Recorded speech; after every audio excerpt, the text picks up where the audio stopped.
Hello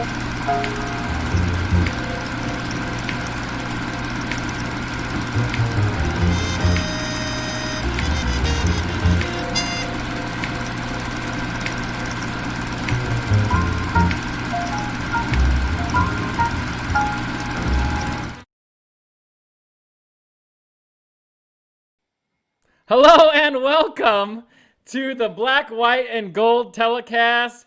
I'm here live from the 49ers House of Horrors itself, CenturyLink Field, where I used to live for 4 years. God, thank I don't live in Seattle anymore. It's a horrible place. With me, as always, is Sterling Bennett, a.k.a. at 49ers Access. How are you doing today, man? I feel fantastic. Didn't have a show last week. I am re-energized. It is Seattle week, and I could not be happier to be 2-0 in the last two games, heading in to kick the Seahawks' butt on Sunday. I mean, it's funny. I was probably like 10 minutes away from doing the show by myself. I was so ready to walk, to just run through a wall after we kicked the Rams' ass on Sunday Night Football and embarrass them. And then to go with that, they then embarrassed the Bears on Monday Night Football after we embarrassed the Patriots on Sunday. And it's just like, it's all coming together in the most perfect way possible, where the 49ers are back. They have a top 10 defense, as they should, because they're that talented. Yes. Jimmy Garoppolo is playing great football. Not good football, great football. And Kyle Shanahan is literally in his bag just finding new treats to just give people. And then they're playing this team who loses to Arizona on Sunday Night Football because Russell Wilson, the MVP runner guy, number one guy for the MVP, throws 3 interceptions, and 2 of them are terrible. Yeah. This is literally setting itself up for the 49ers to make one of the most dominant resurgence back into the NFC West picture if they win this week, because they can beat Green Bay and they can beat the Saints if they win this week. And the schedule doesn't get easier for the Arizona Cardinals, the LA Rams, and the Seattle Seahawks. Their schedule's still pretty tough too. So, I mean, I still think it's probably going to come down to week 17, but a win this week is so big. And we've been talking about it so much on this show. The Seattle Seahawks defense is trash. And it's not just trash. It's fucking hot trash. Yeah, I mean, it is the worst defense in NFL history through 6 games. I have some stats here. After allowing 519 yards to Arizona, the Seahawks have allowed the most yards through 6 games, 2,875. They allow the most passing yards per game, 368.7. So if you have Jimmy Garoppolo on your fantasy team and you're not really satisfied with him throwing no touchdowns last week, this is the week to play him. Because this Seattle defense, who may not have Shaquille Griffin, may not have Jamal Adams, they're not going to have Jamal Adams from what I've They're not going to have Carlos Dunlap because of COVID restrictions. Like, this team is worse than they were last week against Arizona. And we saw Kyler Murray run and throw all over them for, I guess, 5 quarters. Like, this is the game for Jimmy Garoppolo. And you kind of hinted at it, that the Niners are peaking at the right moment. That struggles earlier on this year, we all saw them. Some of us lost our mind, including myself, saying, what the heck is going on? Hangover.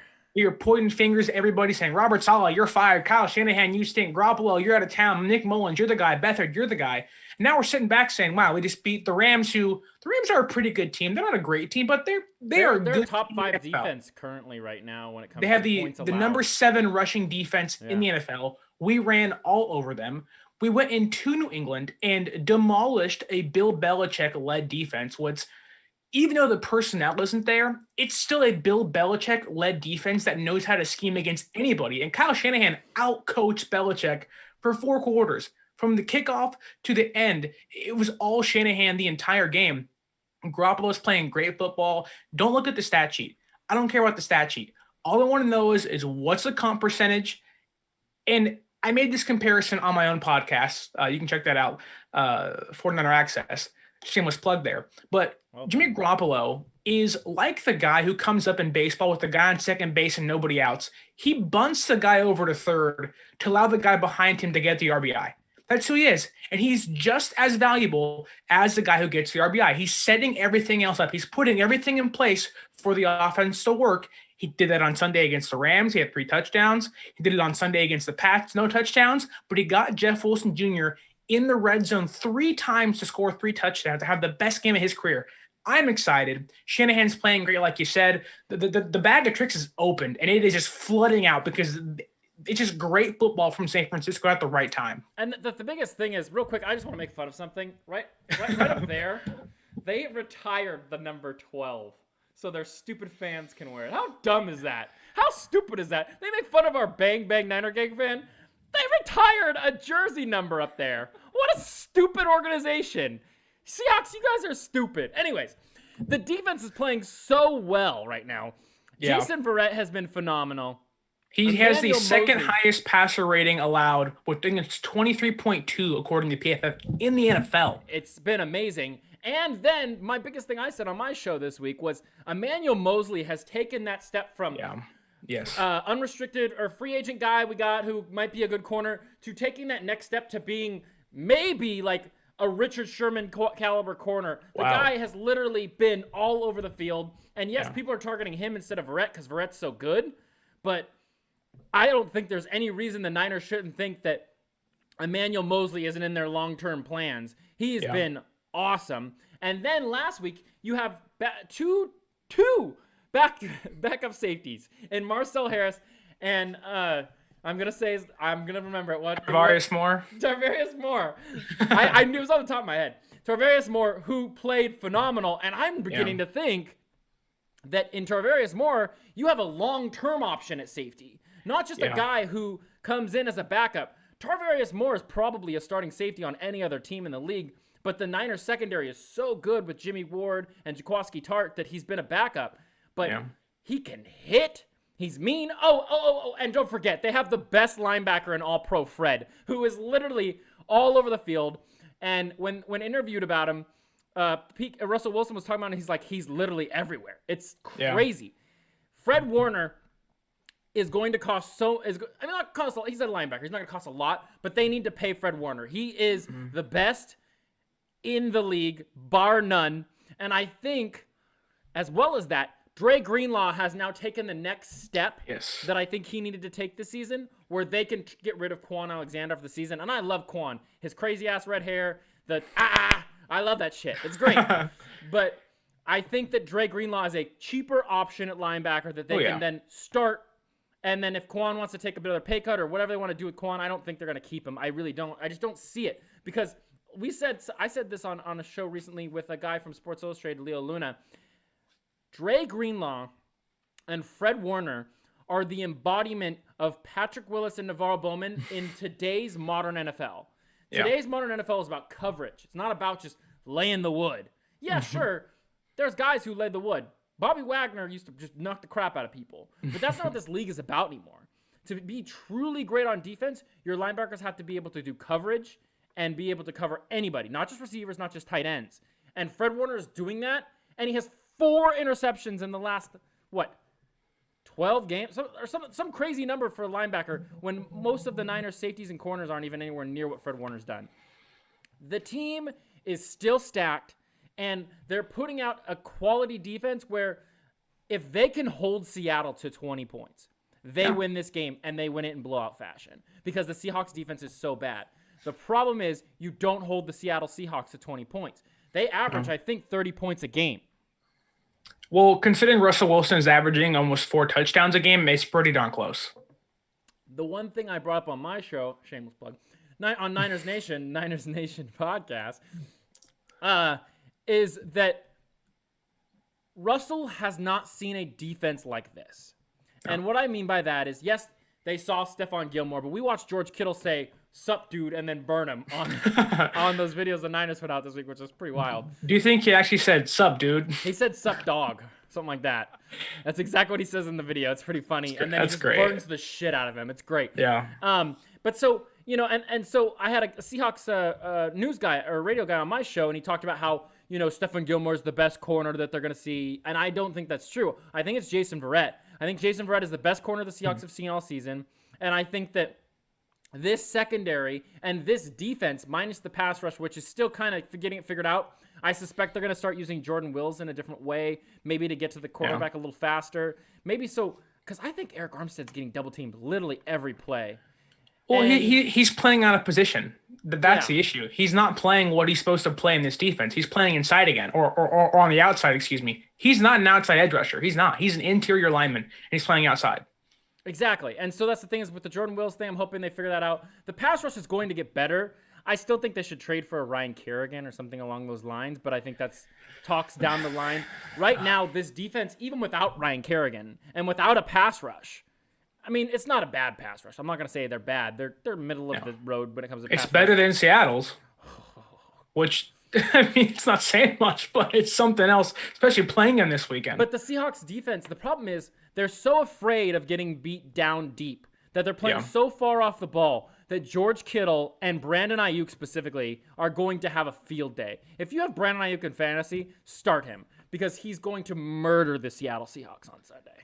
What's funny, you bring up Ayuk, and I went over how good he's actually been for San Francisco in his first 6 games. And yes, you can look at the Rams game and say he didn't do much, but he caught a touchdown. He had 6 receptions last week, 115 yards. Caught Garoppolo's only deep ball reception the entire year through the air, which I wish that was a touchdown, but it is what it is. But for context, I'm going to give you a receiver A, and then I'm going to give you Brandon Ayuk. Receiver A, in his first 6 games, 25 targets, 18 receptions, 5 carries, 224 total yards, and 2 touchdowns. That's receiver A. Receiver B is Brandon Ayuk. 32 targets, 20 receptions, 4 carries, 349 total yards, and 3 touchdowns. Now, I want you to guess, who do you think receiver A is? CeeDee Lamb. No, it's not. It's not Is it not CeeDee Lamb? No, it's not. Jerry Jeudy. No. Henry Ruggs. No. Justin Jefferson. He wasn't a rookie this year. I'll put it that way. Okay. Well, you're supposed to do rookies versus rookies. That's how these comparisons are supposed to work. No. Receiver A is Deebo Samuel. Brandon Ayuk has outplayed Deebo Samuel so far. Deebo Samuel missed 2 games, though. It is true, but that is last year Deebo Samuel's first 6 games. Oh, okay.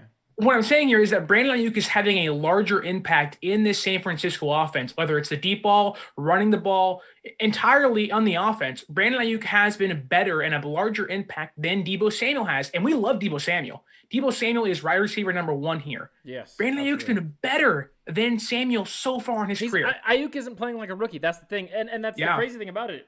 Excuse me. As someone who was mad when they took Kinlaw and Jeudy was still there, I am wrong. And I will say this to the whole entire world. I was wrong. Yeah.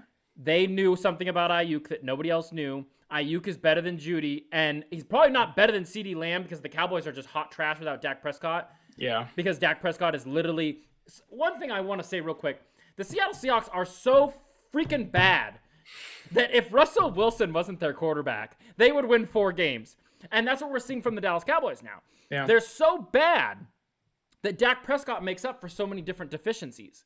Mm-hmm. And so Russell Wilson does the same thing. But my point is CeeDee Lamb would probably be better, I think, than Ayuk if he still had Dak Prescott because he was on freaking fire. And Justin Jefferson, I would say, is probably better. Is probably better than all of them. But Ayuk's a top 3 receiver in a class in which technically Deebo was a top 3 as well last year. Like DK Metcalf didn't have this amazing season and towards till the end of the year. You know, Deebo was all over the field. He was awesome. The Niners have nailed back-to-back first round. Deebo was second round, wasn't he? Deebo, yes, he was. First and second round wide receivers after the Dante Pettis pick, which we all know wasn't the pick. I thought he was gonna be good. He had a good rookie season, but but they've nailed it. Ayuk and Deebo are going to be the starting wide receiver 1, wide receiver 2 on this team for years to come. They're phenomenal, and Ayuk is going to get better. And just like Jerry Rice said, he doesn't play like a rookie, and he's probably one of the best guys they've ever seen coming out of the draft come and play for the 49ers. And it's looking like he might be the second coming of what Michael Crabtree was supposed to be. Yeah, I mean, I was never high on Crabtree, so maybe that tells you how I feel about that comparison. But I love Brandon Ayuk. And I was someone who, at pick 13, I'm sitting there, and I'm like, oh, my God, CeeDee Lamb is right there. Like, this is a guy I want. This is who I want. I'm a big Oklahoma Sooner fan, so I'm like, I get a Sooner in the red and gold, it's game over. And not only does his skill set fit this team, but I just love CeeDee Lamb. And I'm sitting there, and I see Kinlaw's pick, and I can't tell you how many pillows and things I threw, screamed in them and everything. But again, like you just said, looking back, I was wrong. The Niners nailed the draft. Would you rather have a Javon Kinlaw and a Brandon Ayuk or just have CeeDee Lamb? And I think I would take Kinlaw and Ayuk any day because Kinlaw is getting better every single game. And you see it on film. You see it on tape. Kinlaw is going to be better than DeForest Buckner. And it's starting to really start to feel like this kid is going to wreck shop when Nick Bosa is back on the field. Because people forget, Nick Bosa is one of the best pass rushers in the league. And it's not even close how much better he is than everybody else. Yeah. He's just phenomenal. And people are forgetting that he even exists because he's hurt. You know, he's missing a whole season. He's going to come out next year, and he's going to come out with a vengeance. And people aren't going to be ready for it. But then you have to remember, they still have freaking Eric Armstead, who's really good as well. And the guys that are also there, the DJ Jones, the Ronald Blairs, the Kevin Givens, the Julian Taylors, these guys that, you know, they may not get a ton of sacks. They're great defensive linemen. The Seahawks have none of that. There's Benson Mayowa, who I think every single defensive lineman the Niners have put on that field this year are probably better than Benson Mayowa. They have let's not forget the greatest team in football right now, Poona Ford. He played very well last week against Arizona, although hasn't had a great season. Poona Ford is their best defensive lineman. I think Jaron Reed is decent as well. Yeah. I was trying to make fun of them, so you kind of ruined my thunder. Well, LJ Collier, first round draft pick, sucks shit. Terrible. He sucks some Poona. He sucks some Poona. So, like, that's the thing is, if you can, your offensive line right now is playing as a top 7 line in the league right now. And you've played Aaron Donald, and you played that well. So it was a communication thing. We talked about on this show how the line's been awful. It was totally a communication thing why the line was so bad. They figured that out. Yeah. These guys have gotten better. And yes, McGlinchey's still a problem sometimes. But he's not. They're finding ways to make that work. And Trent Williams, can we just talk about Trent Williams real quick? He was fucking awesome on Sunday. Yeah. Yeah, I mean, the Niners offensive line so far this year, in the first 5 games, 18 sacks, 48 quarterback hits allowed. The last 2 games, only 1 sack and only 5 quarterback hits, and that includes playing Aaron Donald, who they held to 0 sacks, and Chase Winovich, they held to 0 sacks as well. Like, this offensive line has played phenomenal the last 2 weeks against, I don't want to say great defenses, but good defenses. I know Patriots aren't very good this year, but Belichick can scheme a win with the defense. Like, they have played the best when they needed them the most. And I get it. No preseason, a shortened training camp, injuries, COVID, everything was thrown out of whack. And it's really hard to sit back and say, well, those are excuses. But now we see how well we're playing, and you can honestly say that we had excuses as to why we weren't playing well. The chemistry wasn't there. Guys weren't healthy. Dante Pettis and Trent Taylor were receiver number 1, number 2, week 1. Nick Bosa goes out. The entire team gets decimated. Now we're seeing a team, may I say, finally having injuries on their side. Quan Williams might come back. Jimmy Ward might come back. Tevin Coleman, Jordan Reed. This week it looks like. They're getting possibly 6 guys back, 5 of them being starters, possibly this week against Seattle, if not this week, against Green Bay next week. Like, this team finally has injuries on their side. The thing is, none of these injuries have been season-ending injuries, and that's the biggest thing. So besides Bosa, but yeah. Except for Bosa. Yeah, that's the big one. And Solomon Thomas, who I still love Solomon Thomas, but he's not that whatever. Yeah. He's basically Benson Mayowa. But the thing is the hangover was such a big thing going into this season. We talked so much about the Super Bowl hangover, and I said it doesn't exist. It does exist, but it did exist in a different way this season. It existed because there was no practices. There was less, or there wasn't no practice. There was less practices with pads. There was no preseason games. And so these guys didn't get the Kyle Shanahan, let's get together and figure shit out, which takes a while, especially in that offense. That's not an easy offense to run. So yes, they lost to Miami. They lost to the Eagles. And they shouldn't have lost those games, totally. But if we're sitting at the end of the season and they've only lost 3 games, and it was those 3 games, and it's because they were trying to get their shit together so they go out and play the way they're playing right now, I think I'd be okay with it. And I think they'll drop 1 or 2 more, totally. I think they're going to have 5 losses before the end of the season. But the way they're playing right now is the team that could go play the Chiefs in the Super Bowl again.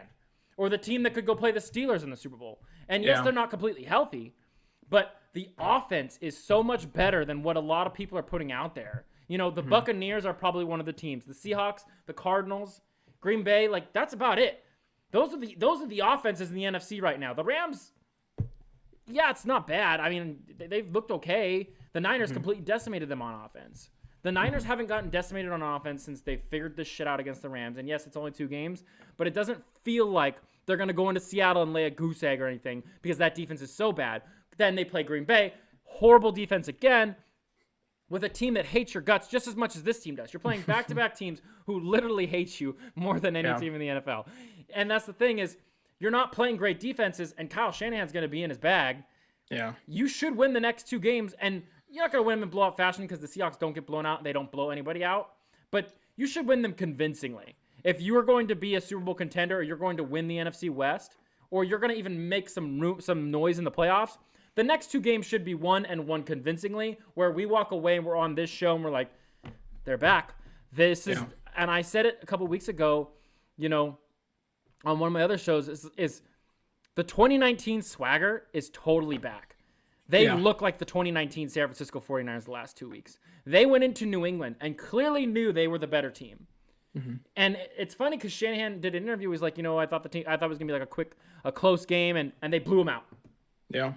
And the Patriots don't get blown out. That's the worst blowout they've ever suffered in 20 years. Yeah. You don't think the Seahawks are sitting in film room watching this week and be like, holy fuck, we almost lost to these guys, and these guys went into that building where people say they hear ghosts in the walls and blew them out and did it in that way. And a lot of the time, George Kittle was double covered. They used Jeff Wilson like he was the top running back in the league in that game. Yeah. And not to mention, let's talk real quick about JaMycal Hasty because this kid is a star. And Shanahan even said it in his interview this week that JaMycal Hasty was purposely not being talked about or posted about or anything because he wanted to keep him a secret because Shanahan thinks he's that good. Yeah, I mean, I heard that from Cam Inman around week 2, around when Mostert went down, and they were kind of saying, is Hasty going to be the guy? I've heard that from a lot of people in regards to the Niners wanted to hide him as much as they could and as long as they could. And guess what? You can't hide him anymore. He's on this roster for the rest of the season. Whether it's bye-bye McKinnon, bye-bye Coleman, he has to play. This is for context, and just to show you how well he's played. Tony Romo called him Marshawn Lynch. I've heard him be called similar to Frank Gore, and I heard someone else call him Maurice Jones-Drew. Like, if you want 3 good comps, whether it's Drew in his prime or even a small smidge of Frank Gore, and even beast mode Marshawn Lynch to shove it up Seattle's butt, like, those are 3 great guys to be compared to in your first real action against the Patriots. Like, if you're being compared to those guys as an undrafted free agent, Shanahan, again, you struck gold. And just looking at their running back group, Mostert, 7 different teams, practice squad player, special teams specialist. Top 10 running back in the league right now. Exactly. Then Coleman, who was a drafted player, but he hasn't played very well this year, although he's been hurt.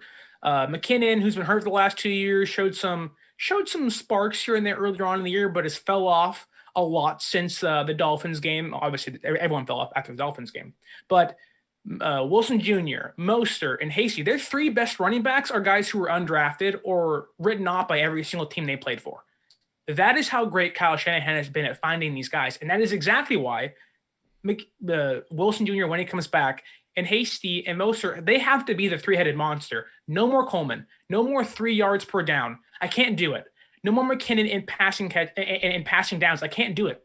Those are the 3 guys who are the most explosive home run hitters that are efficient in every single carry they have. They don't want to go down. They are the 3 guys you have to ride with for the next 10 weeks.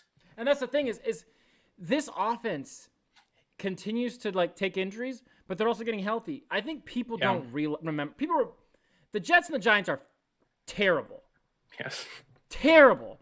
But what Jordan Reed did to them was pretty astounding when George Kittle was hurt. And now, going into Seattle, you're going to have George Kittle and Jordan Reed? You think that Seahawks defense has any idea how to stop him without Jamal Adams out there? No. Seattle's going to struggle all day. The biggest thing the Niners have to do is continue to be a top 10 defense in the league and stop the current MVP, which I'm beginning to think it's Tom Brady, but might be. Piss off Seahawks fans. Also, this stadium right here, it rains so much. What the hell is this? Why the hell isn't a dome? Why did you not make a dome stadium in a state where it primarily rains? This is the stupidest thing I've ever seen. Anyways, but that's the thing. And don't get me started on the Space Needle. Anyways. So how's the Space Needle? No, we're not going to do that. I just want to make fun of this dumb stadium and dumb rafters. And they're one Super Bowl banner. But the thing is the Niners are the better football team. It's as simple as that. The 49ers are a better football team going into this game. The only thing the Seattle Seahawks have is a quarterback. And if you can get to him and you can... What did the Cardinals do to stop DK Metcalf? Find out what they did. Because your defense is better. If you can stop DK and you can... I mean, so many times over the last 2 weeks, quarterbacks have just been sitting back in the pocket. Yeah. And yeah, they have a lot of time, but they're looking for someone to get open, and nobody's open. Because Emmanuel Mosley and Jason Verrett and the safeties and the linebackers are doing their jobs. And if they do their jobs against the Seattle Seahawks and Russell Wilson can't just... and DK Metcalf can do this, and the ball just drops, they're going to win. And it's going to happen. It'll happen at least once. Even though the Niners don't get beat deep, Russell Wilson finds a way. The question is how many times you get beat deep, or how often you can control the pace of the game. How often you can keep Russell Wilson off the field. If you have to just dink and dunk all day to keep that clock running, do it. Because the longer Russell Wilson is off that field, the better chance you have of walking out of that stupid building with no roof with a win. Yeah, I want to go over how good Russell Wilson has actually been this year. I'm sure we already know how good he's been being Niner fans and seeing how the NFL season has gone, but he's averaging 300 yards a game, which is pretty darn good. Almost 4 touchdowns. He has the most passes over 40 yards this year with 3 of them. He has the most touchdown passes over 20 yards. He also is the highest graded quarterback when trailing with a 94.5 rating. He also is the second highest quarterback when out of the pocket. I think the key to stopping Russ Wilson, and this is really hard because he's been so efficient this year on first and second down, you have to get Seattle to third down. Seattle ranks 31st in the NFL when it comes to third down conversions at 33.9, pretty much 34%. And Russell Wilson has been one of, if not the worst quarterbacks when it comes to third downs. He's 17 for 38. That's a 44.7 completion percentage, 201 yards, 1 touchdown, 3 interceptions, and 6 sacks taken. If the Niners want any chance to win on Sunday, it's not just about controlling the clock, although it's very important, or shutting down DK Metcalf, although I do think Tyler Lockett is much more important to shut down. Getting Russell Wilson to third down and effectively controlling him on those downs might be the biggest key to winning on Sunday. And I do think because of how well San Francisco's defense, especially the secondary, has covered receivers this year, and really, I don't want to say being ball hawking, although they do have 8 picks, but they've been so well in coverage, I think they can do it. They've been so good, I think they can, while not shut down Russell Wilson, effectively control him and get him in situations where he can't be as successful as the MVP caliber player we've seen. I mean, in an ideal world, we walk away Sunday night and have Seahawks fans on Twitter being like, "Oh, maybe we're not that good." That's my ideal world, is that there's Seahawks fans questioning how good they actually are after that game. Because the 49ers go in and completely decimate them. Maybe not by score, but just showing that a quarterback is not enough to win in this league. Well, here's the thing, is that I'll take a 24-21 victory as long as we control the game and have the lead late. I'm okay with that. Like, I don't need to go in there and dominate them on the scoreboard. I don't need 170 yards rushing and 400 yards passing. Do I think we can do that? Yeah, because our defense sucks. But all I want is a win. See, if you beat Seattle in Seattle, it demoralizes them. 2 losses in a row to 2 divisional opponents. And that puts San Francisco right up there next to Arizona as a team who they're gunning for. And then that Arizona game becomes one of the biggest games of the season. Exactly. And now I don't know if the Cardinals seem like this team who just somehow their roster, the way it's made, just kind of outplays and is almost outmatches the way the defense is in the division plays because Kyler Murray is so good. But But they have like weird brain farts where they don't do anything. They do, and it keeps other teams in games. But mark my words, and I could be horribly wrong here because Seattle is really good. In parentheses, Russell Wilson's really good. But this division may not come down to week 17. It may come down to week 16 against Arizona because they're playing well and their schedule is easy.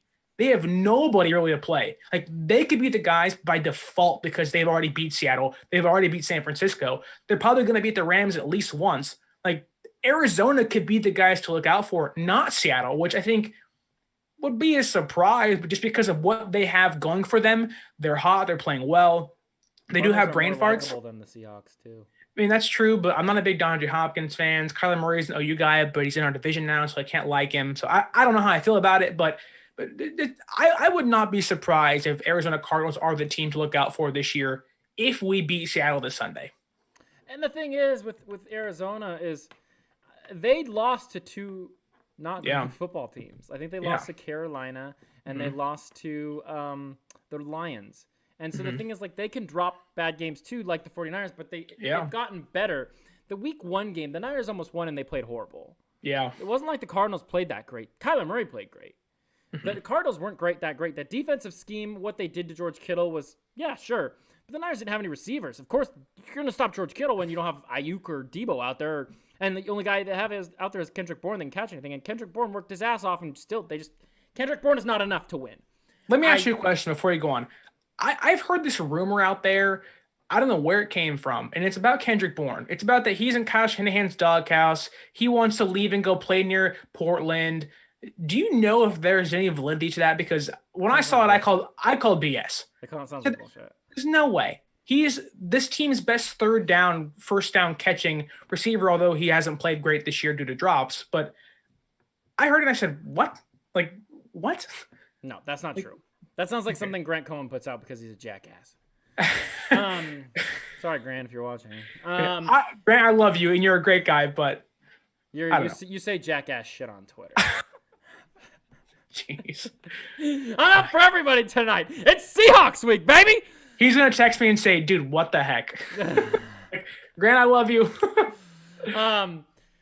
I was going to find another thing to make fun about this stupid-ass stadium, but you made me lose my train of thought. So. Puna is the only thing you need. There's not going to be any fans here. Not fans doing this the whole game, going,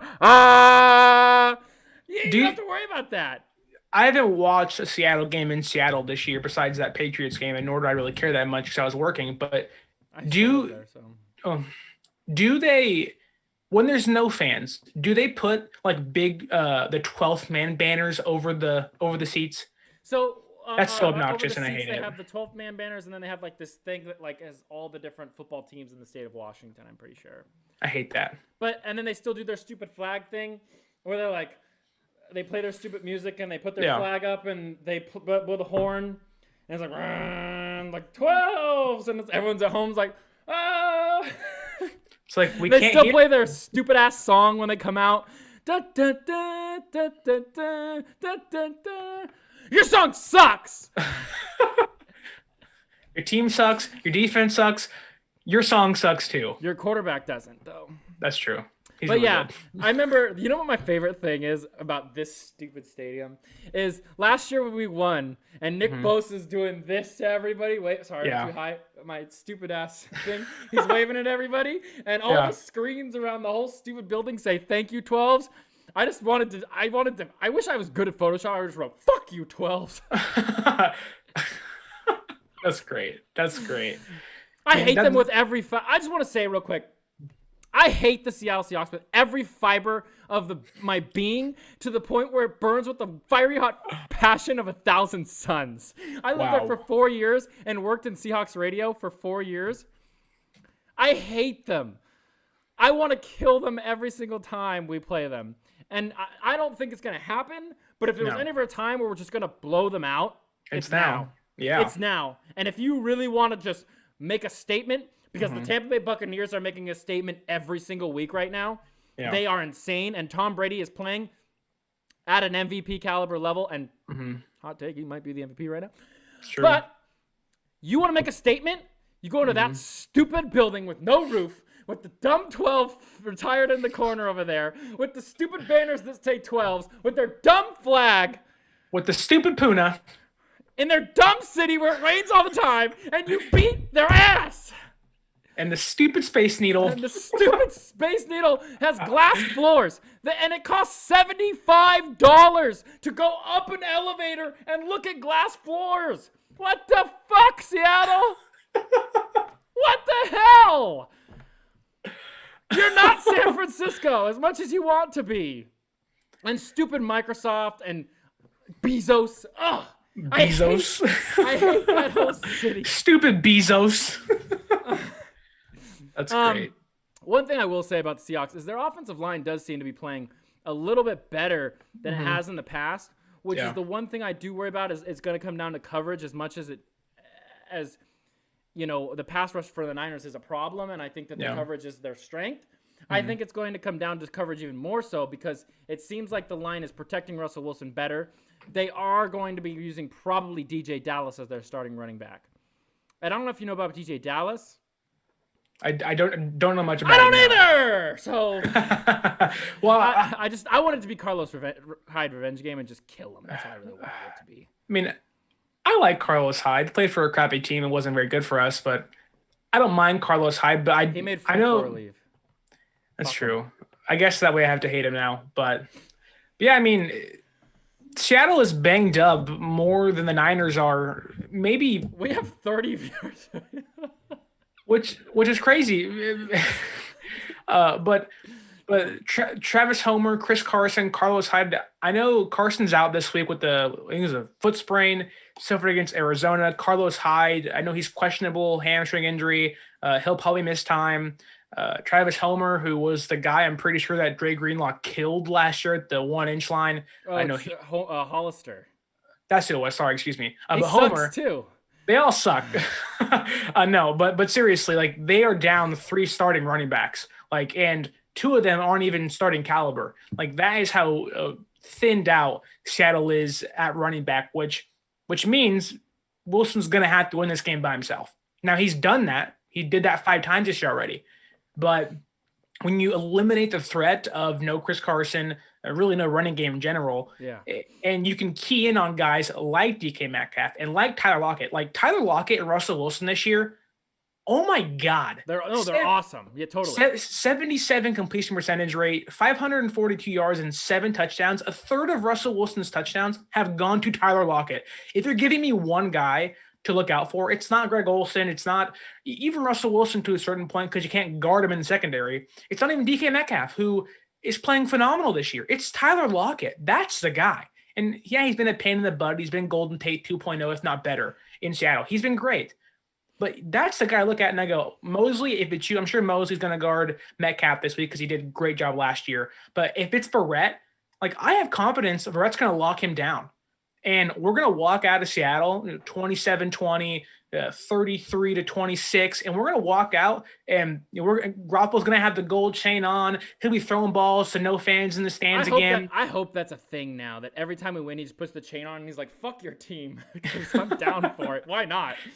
Yeah, I mean, but this is the week. And like you said, that if you want to reclaim your spot in the NFC and you want to show the entire world that we are not going to be boggled down by these injuries without Nick Bosa, no Solomon Thomas, no D Ford, no Sherman. The list goes on and on and on and on. We can overcome anything. It's not just next man up. This is a team that is on, and I'm not going to say revenge tour because it's done, it's over with. But this is a team looking to reclaim its place. It is the reclamation tour at this point. They are the team that has to reclaim their spot, and this is the best week to do it. And I have full confidence in this team. They're going to leave Seattle with a win. I do too. And this thing is like, DK Metcalf will be sucking his binky as he walks out of the fucking stadium with an L on his stupid forehead. He'll be sucking his Puna. But you know what's funny is I want to talk more about this, but do you remember last year when Will Dissly was hurt for the Seahawks, right? And these stupid fans actually said Will Dissly is basically George Kittle. Like, what? They made me want a day drink. I saw it and I was like, he hasn't had 5 good games in the NFL yet, and we're already saying he's the best tight end in football. Like, he's missed half the season every single year he's been in the NFL, and they went out and still went out and got Greg Olsen, who's older than dirt. Like, and he's outplaying him. and he's outplaying him. Like, come on, get the fuck out of here with that. Like, I'm swearing a lot today, but it's Seahawks week, so I can. That's the thing is, like, these fans are so stupid, and they say such dumb things, and they say just asinine things, and they think that they're better than us with their stupid one Super Bowl, and the fact that they've been in the playoffs every single year except for 1 year for the last 8 years. Cool, bro. What has that done for you? You got to play an extra game before you lost. They shoot fireworks off every time they score a touchdown in Seattle. Yeah. And it's the stupidest thing ever. Like, why? I don't know. Because they got nothing better to do. It's depressing. All it does is rain there. The city sucks. They wish they were San Francisco. They wish they were the Niners and had this legacy. And so the fact that we lost them, it was embarrassing. But the Niners are back, baby. Yeah. And this is the week you prove you're back again. Where Seahawks fans aren't just like, oh, the Niners were a one-year wonder. Get the hell out of here. Kyle Shanahan is the head coach. And if you want to talk about his bullshit fourth quarter losses in the Super Bowl and all that crap, okay, sure. But he wins games. And he schemes offense better than your coach could if he had his hands tied behind his back. And don't get me wrong. You have Russell Wilson, sure. Yeah. But Ken Norton Jr. sucks. He's terrible. I actually have a story about Ken Norton, and it's really not about him. It's about his son. And me and his son went to college together, and I didn't know him very well, but I covered the football team at Azusa Pacific, and his son played defensive back. And while I don't want to be too rude to him, he was the worst defensive back I've ever seen. His son was awful, and it shows with how the Seattle Seahawks defense is playing in the secondary that he didn't teach his kid well, and he's teaching his kid the same way he's teaching Seattle's defense. Like, they are so bad. They're blowing coverages left and right. They can't tackle. They can't guard anybody. Like, honest to God, if you told me Dante Pettis had a touchdown in this game, I would go, that makes sense. That's how bad Seattle defense is. Like, if Dante Pettis is catching passes, which with Debo out, I don't know what Kyle Shanahan's scheme is going to be. I'm assuming it's KB, Ayuk, and Taylor, and we're just going to run with that. But if Dante Pettis has a catch, maybe 3 targets, I go, hey, that makes sense. That's how bad Seattle's defense is. That Dante Pettis, someone who is probably the most hated person next to D Ford on this roster, the person that every Niner fan either wants to say, he was good his rookie year, but has been awful in the doghouse for the last 3 seasons, been an active scratch for pretty much 2 years. I would not be surprised if that guy, who likes to pet himself like a cat every single time he scores a touchdown, catches a pass. Hey, that's how bad Seattle's been. Dante's a good guy. He's a nice guy. He hasn't been good. I mean, totally. That's the thing is, if there was ever a week for Debo to be hurt, it's probably this week. Granted, what Debo did to the Seahawks last year was pretty astounding, and their defense was a much better unit than it is now, obviously. Yeah. And the Seahawks found ways to stay in that game, and then it came down to that final play.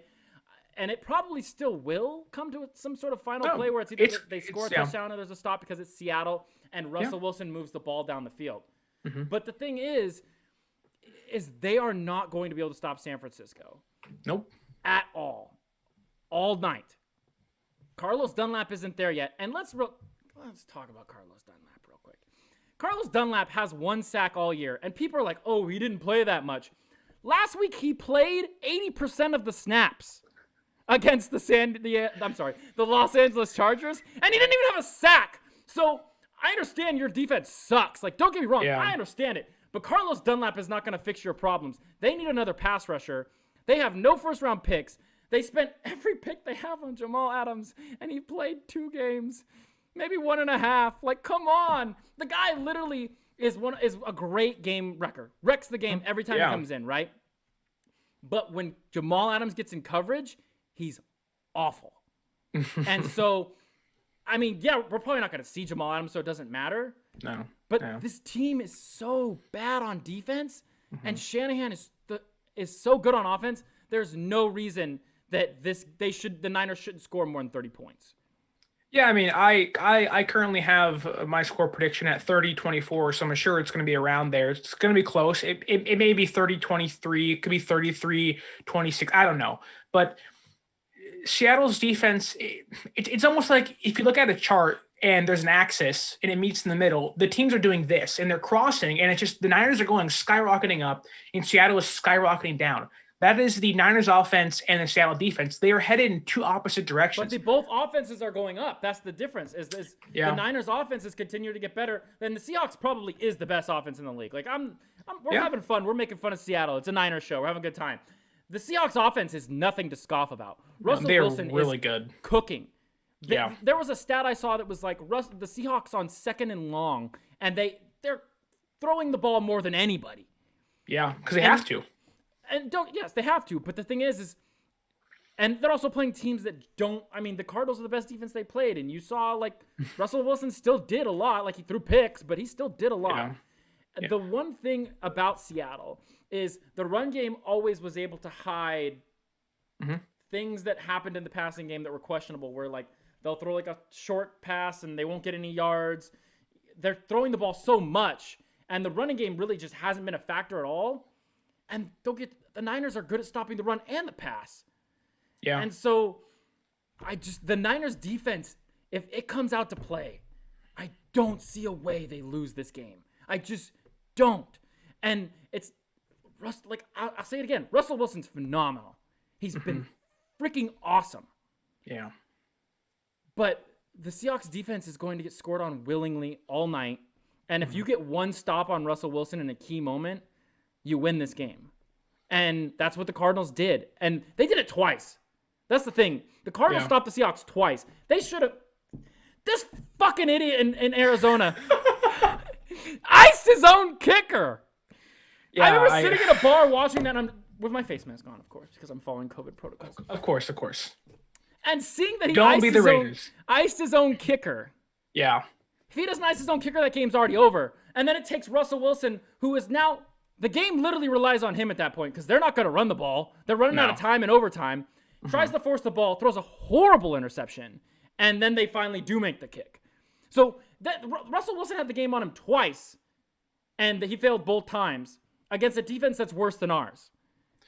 Yeah, one thing that does worry me, and I don't know the stat as to what is Russell Wilson and the Seahawks record after a loss. I'm sure it's pretty good because Pete Carroll's a good head coach. He just is. The defense may struggle, but that offense is always moving. And yes, it is because of Russell Wilson, but they have personnel. Like Chris Carson's good, not playing this week, but he's a good running back. He's hurt a lot, but he's good.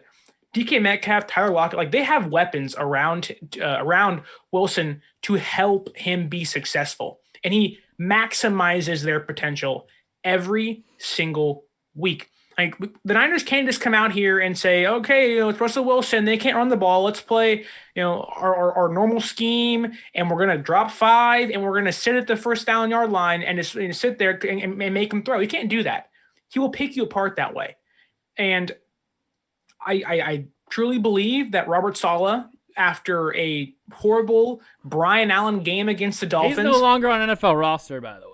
Yes, and that is the Niners' 3rd win in 2 weeks. But Robert Saleh has, after he got a ton of flack, and I think well-deserved to a certain point, as of not pulling out Brian Allen soon enough. Like, I don't care if Akello tears his hamstring off, get out there and run with one leg, you're better than Brian Allen. Like, I'll go out there and sit at the goal line. I'm better than Brian Allen. I understood the flack, and I gave him a ton of flack, and Eric Crocker blamed him. A lot of people blamed him for that loss, and rightfully so. As he should have.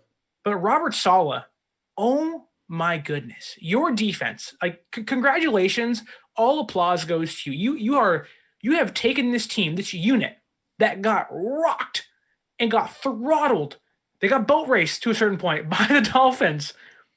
I'm not supposed to say that word anymore. You're right. He has taken them, and they've run over the Rams. Had it not been for a Robert Woods pretty much Hail Mary touchdown pass late in that game, they have like 13 points, 14 points. Yeah. Like, they stink. 6 points against the Cam Newton-led Patriots. And I get it. Cam Newton's a bad quarterback. I hate the conversation. All the preseason rankings. He's a top 15 guy. No, he has horrible mechanics, a bad shoulder. He has no arm strength. He's not accurate, never has been accurate. Like, he's not a good quarterback. But again, 6 points against a Belichick-led team. Like, that is something to be proud about. They embarrassed a team that with no receivers like they should have. I mean, that's the thing. Yeah. Is that the Patriots had no receivers. What they did to the Rams, I think, is the most impressive thing. Yes. Well, that's the thing, is that the Rams are the most comparable team they've played against this year, with multiple weapons offensively, whether it's Everett or Higbee, Woods, Kupp, and they shut them out for 3.5 quarters. Had it not been for Woods' touchdown, like Woods has 2 catches in that game. It was basically Kupp had 1 touchdown at that point because Shanahan was just trying to run the clock out. Jimmy Garoppolo was scrambling with the football. That's how late this game was. He was lowering his shoulder, getting a first down, getting a field goal range, and getting out of the game. That's how easy it was. And everything Saleh has shown me, everything this defense has shown me since that Dolphins game. And granted, again, they've played Cam Newton, who's bad. There's a reason why this defense is top 5. And I'll say it here, I would not doubt at the end of the year, they're number 1 again. That's how good they've been. When they get Sherman back, and hopefully when Quan comes back, he's not starting. But when Ward comes back, they can work in Tarvarius more at times. They get K'Wan Williams back. He comes in the nickel. It moves Verrett and Mosley and Sherman. You can figure out a rotation with them, and maybe you can save Sherman and Verrett and save their legs all year and keep them off the IR, which would be fantastic.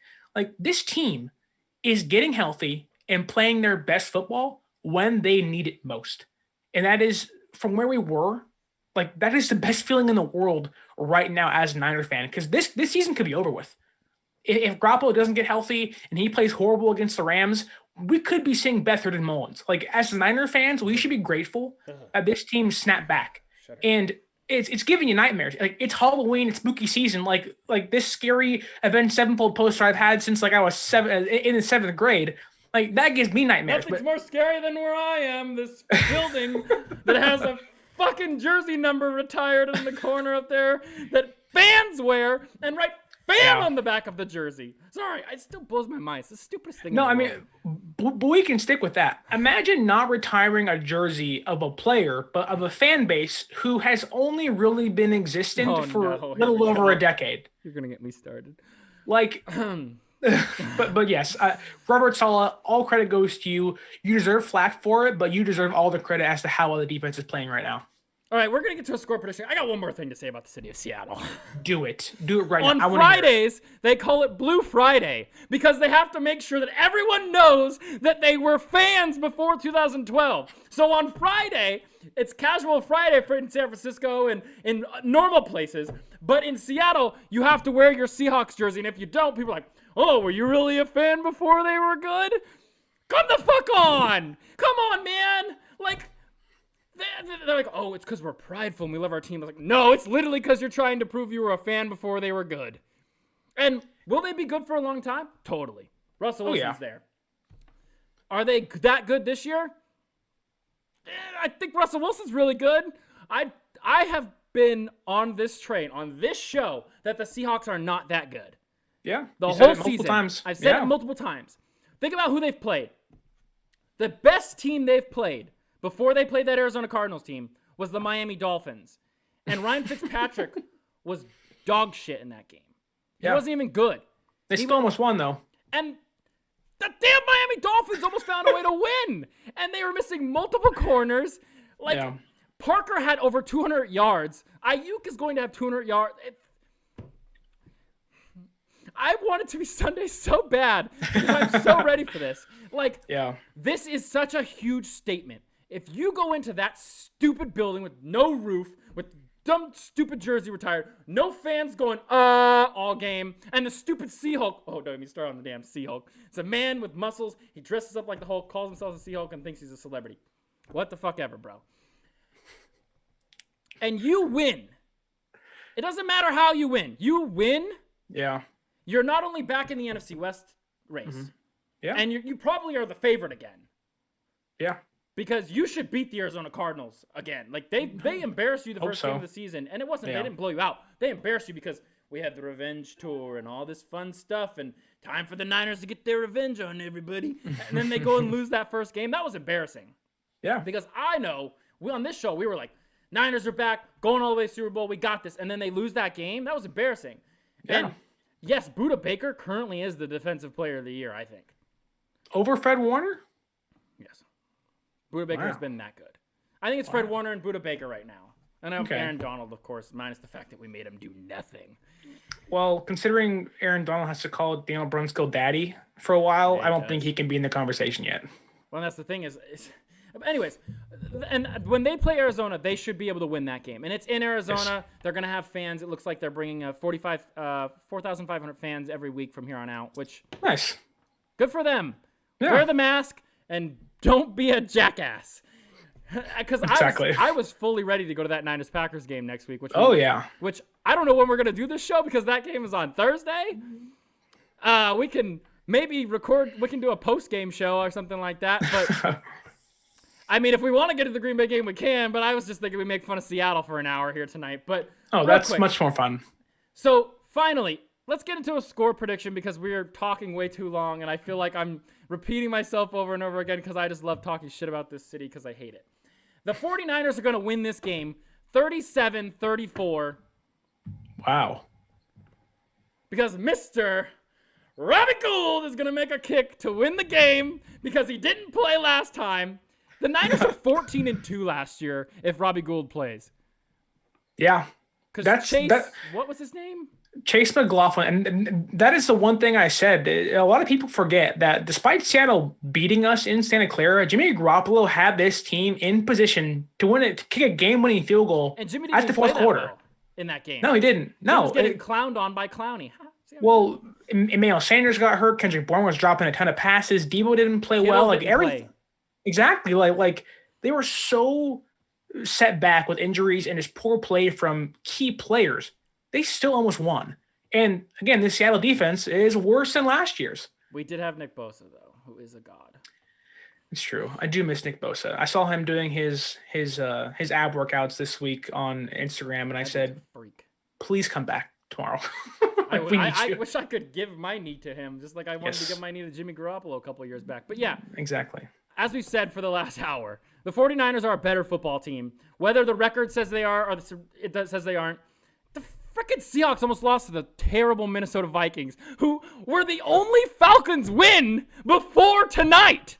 The Falcons are terrible because they literally cannot.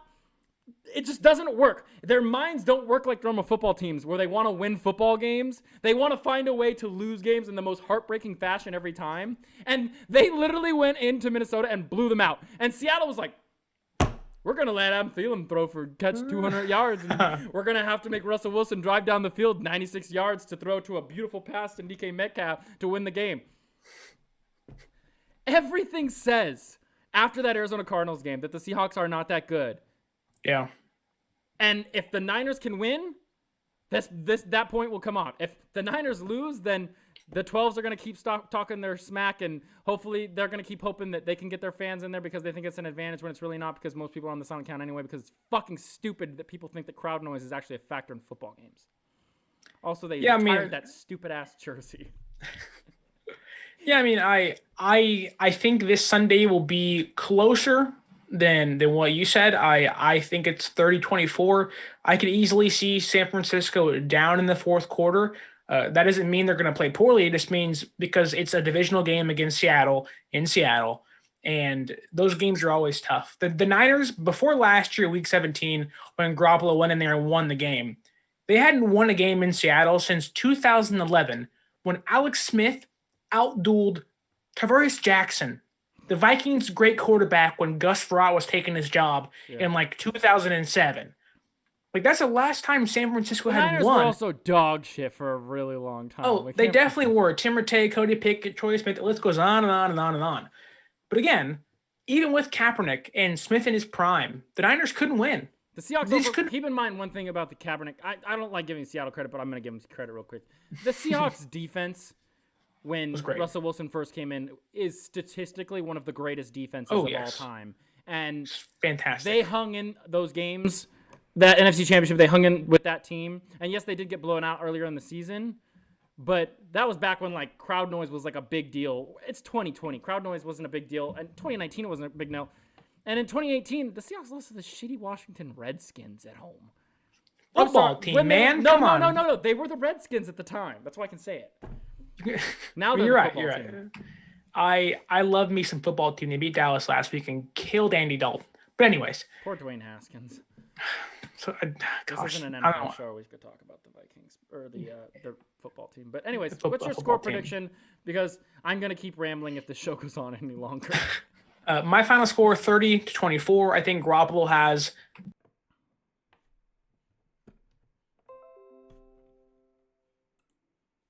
I can see them down in the fourth quarter and Garoppolo leading this offense to a touchdown and give them a 6-point lead. Then the defense stops Seattle, stops Russell Wilson because Barrett's playing at an all-time high right now in his career. He's going to be an all-pro, likely going to be a Pro Bowler at least if he continues this up. Mosley's playing physical defense, and I freaking love him. Fred Warner is playing his best football of all time. Greenlaw, he's been great. He's been playing great in coverage. He is phenomenal tackling. The D-line has to play a little better, but even then, I'm not too worried about it because Russell Wilson, he's going to be Russell Wilson no matter what. We just got to cover guys. Yeah, we have to get pressure here and there, but we don't really have to get sacks. I want them. I love me a good sack. You can put that anywhere you want to. That's pretty funny. But anyways, like Russell Wilson is going to be Russell Wilson. All I need to do is this defense to play Niner defense and Garoppolo to be efficient in the entire game. George Kittle, the other yak bro being Brandon Ayuk, they're playing great football now. Garoppolo has his confidence back. Not to get too perverse, but he is ready to drop his schlong on any team he plays. Like, I know I told you on Twitter he was going to drop his dick on somebody, and he did it against New England. He did it against the Rams. Like, I have no problem. He'll do it against the Seattle Seahawks this weekend. 30-20.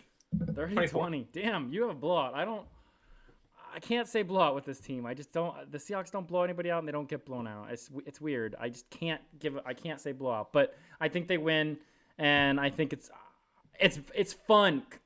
There's Seahawks fans that have been watching this show talking so much shit, and I think it's so fun. I love it. That we have this fucking stupid rivalry back where we literally hate these guys more than any football team in the league, and we live rent-free in their minds, and they live rent-free in our minds, and we just talk shit all the time.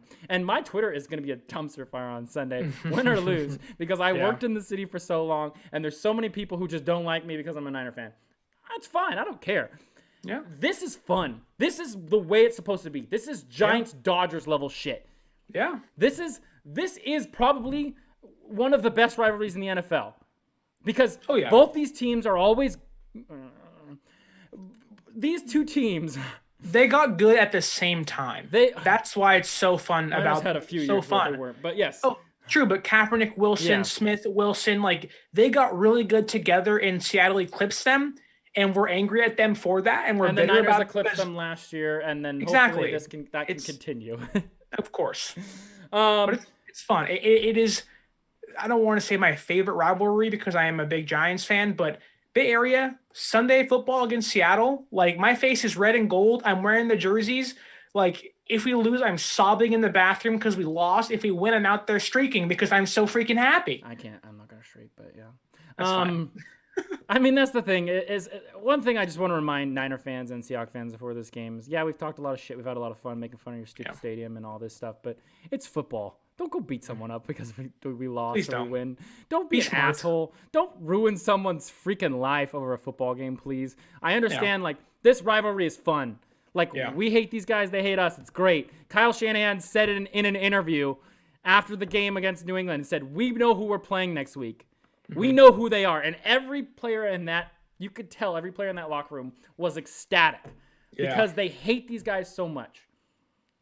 They hate that cornball who's going to win the MVP. And that's the thing. But remember, it's football. We're fans. We're having a good time. We're talking shit. It's a good time.